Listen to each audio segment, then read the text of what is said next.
तो मित्रों आप જોઈ રહ્યા છો આ વિડીયોમાં એ પાવાગઢ પહોંચ્યા પહેલાં છેલ્લા દિવસે થોડાક કિલોમીટર જ બાકી હતું પાવાગઢ। અહીંયા આજે બાજુમાં કેનાલ જોઈ રહ્યા છો, જે કાંતોલ લાગે છે એરિયા। કાંતોલથી આગળ હાલોલ કાલોલ અને પછી પાવાગઢ પહોંચવાના છીએ।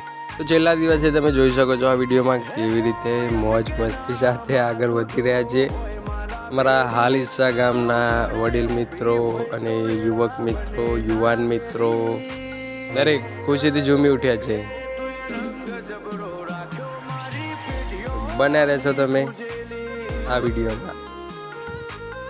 હાલીસાથી પાવાગઢ પગપાળા સંઘનો પહેલો દિવસ, બીજો દિવસ, ત્રીજો દિવસ, ચોથો દિવસ, પાંચમો દિવસ, એવી રીતે બીજા પણ અન્ય વિડીયો મૂકેલા છે બ્લોગ ટાઈપ, તો તમે જોઈ શકો છો અને આનંદ માણી શકો છો। લગભગ 253 સંખ્યા હતી આ વખતે।